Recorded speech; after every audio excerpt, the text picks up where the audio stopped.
नमस्कार दोस्तों, welcome to SG sociology. आज के इस वीडियो में हम डिस्कस करने वाले हैं टॉलकिट पार्सन्स की फेमस कॉन्सेप्ट सिक रोल के बारे में, जिसे हिंदी में रुग्ण भूमिका भी कहते हैं।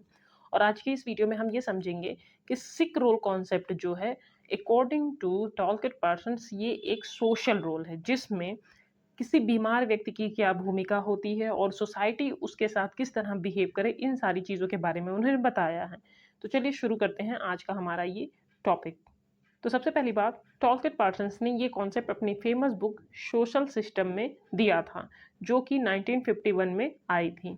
और इस कॉन्सेप्ट में टॉलकिट पार्सन्स ने ये बताया है कि जब कोई व्यक्ति बीमार होता है तो समाज और उस बीमार व्यक्ति दोनों की कुछ जिम्मेदारियां और कुछ अधिकार होते हैं जिसको निभाना होता है। फॉर एग्जाम्पल, अगर कोई व्यक्ति बीमार है तो उसके पास दो अधिकार हैं और उसके दो कर्तव्य हैं। अधिकार ये हैं कि अगर वो बीमार है तो उसके लिए वो खुद दोषी नहीं है।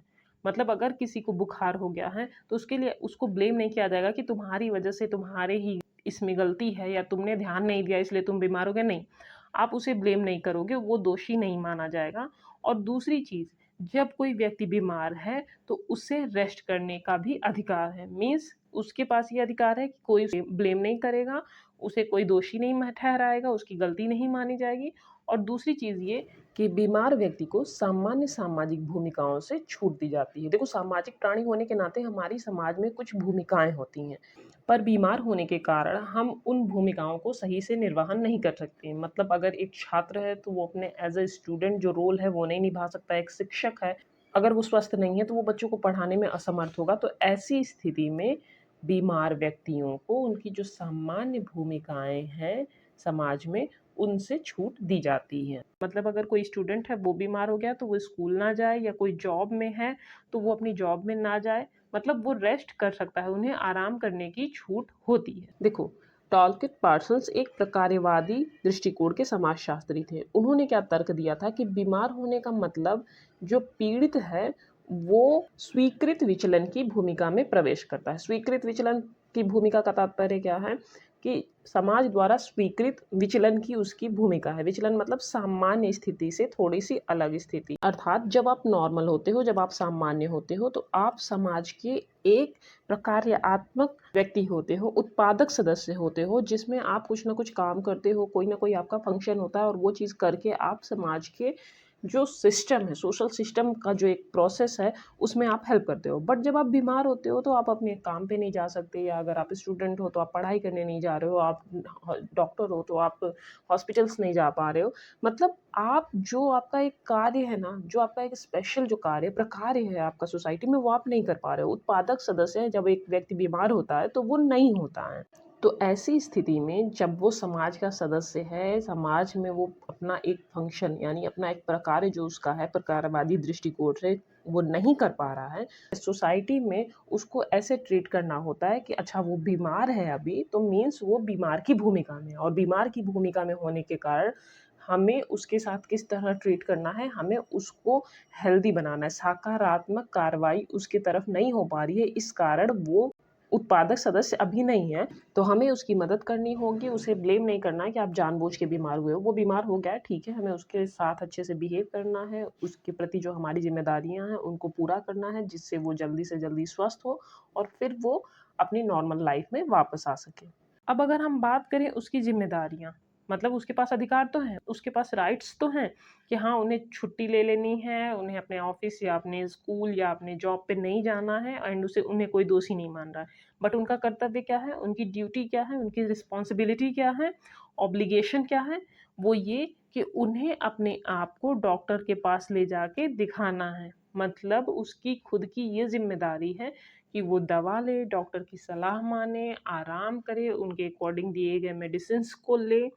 तो उसकी ज़िम्मेदारी क्या है, वो अपने आप को ठीक करे, अपने आप को बेटर करने की कोशिश करे। ये नहीं कि डॉक्टर ने दवा दे दी है तो आप नहीं खा रहे हो, आप अवॉइड कर रहे हो, आप बस रेस्ट ही रेस्ट कर रहे हो, नहीं।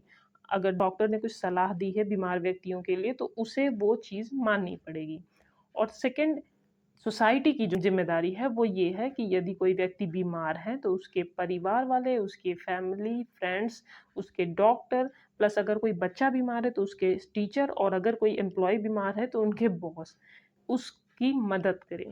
मतलब सोसाइटी के जितने मेंबर हैं जिनसे वो कनेक्टेड है, वो सिक पर्सन, तो उसके सिक रोल को निभाने के लिए उसकी जो ड्यूटी है वो तो निभा ही रहा है, सोसाइटी के जितने मेंबर हैं उनकी भी रिस्पॉन्सिबिलिटी बनती है कि आप उसकी बीमारी को समझें, उसे फ़ोर्स ना करें, उस बीमारी में ही होते हुए काम करने या पढ़ने या जो चीज़ वो कर रहा है उसको करने के लिए, नहीं, आप उसे रेस्ट करने का टाइम दो।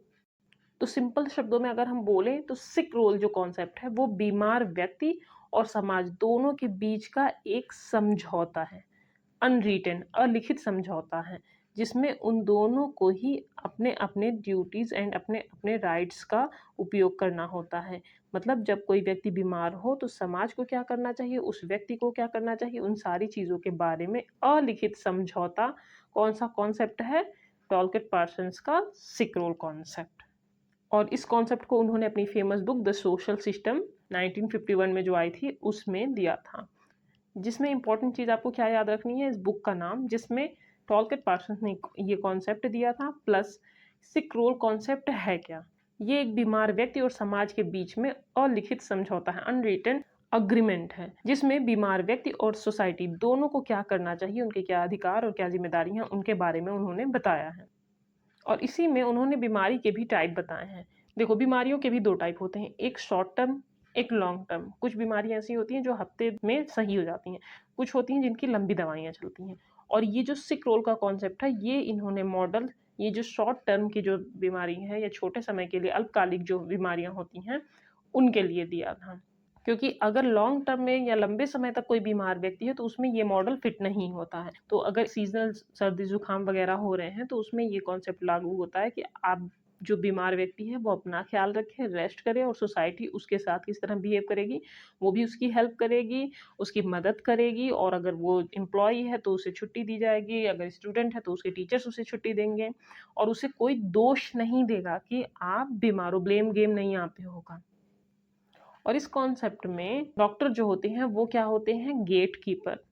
तो सिक रोल कॉन्सेप्ट में आपको गेटकीपर शब्द भी सुनाई देगा। गेटकीपर वो होते हैं जो तय करते हैं कि कौन सच में बीमार है, कौन नहीं। मतलब अगर डॉक्टर के पास इंसान जा रहा है दिखाने तो डॉक्टर ना बताएगा कि हाँ, ये व्यक्ति बीमार है या नहीं है। तो हमने समझा कि जो अल्पकालिक बीमारी होती है उसमें ये मॉडल सेट होता है और लॉन्ग टर्म वाली बीमारी में ये चीज़ अच्छे से लागू नहीं होगी। दूसरी चीज़, ये बीमार व्यक्ति और समाज के बीच का एक अलिखित समझौता है। तीसरी चीज़ कि इस सिद्धांत का महत्व क्या है? देखो, ये सिद्धांत ये दिखाता है कि बीमारी जो है वो बायोलॉजिकल नहीं है, बल्कि वो सोशल है। मतलब अगर कोई बीमार व्यक्ति हो रहा है तो ऐसा नहीं कि उसकी फिज़िकली प्रॉब्लम हो रही है या बायोलॉजिकल जो प्रॉब्लम है वो है, नहीं। समाज में भी जो एक व्यक्ति योग्य है, वो बीमारी के कारणवश काम नहीं कर पा रहा है, तो सोसाइटी की भी कुछ रिस्पॉन्सिबिलिटी बनती है कि वो इस सोसाइटी के सदस्य की देख-रेख करे, उसको हेल्प करे, उसको समझे, उसको मदद करे जल्दी से रिकवर होने में। मतलब समाज और स्वास्थ्य व्यवस्था के बीच के संबंध को समझने में ये सिद्धांत मदद करता है। आई होप आपको आज का ये टॉपिक समझ में आया हो। अगर आपके कोई सुझाव हो तो आप कमेंट बॉक्स में दे सकते हैं। अगर आपको वीडियो पसंद आया तो वीडियो को लाइक, शेयर और चैनल को सब्सक्राइब करना ना भूलें। इस वीडियो की अगर पीडीएफ चाहिए तो आप हमारे टेलीग्राम चैनल एसडी सोशियोलॉजी से जुड़ सकते हैं। डिस्क्रिप्शन बॉक्स में चैनल और पीडीएफ की लिंक मिल जाएगी। और अगर आपको लगता है कि कहीं भी कोई फैक्ट या कोई पॉइंट मिस हो रहा है या गलतियाँ हो रही हैं तो आप बता सकते हो। आज के लिए बस इतना ही। धन्यवाद।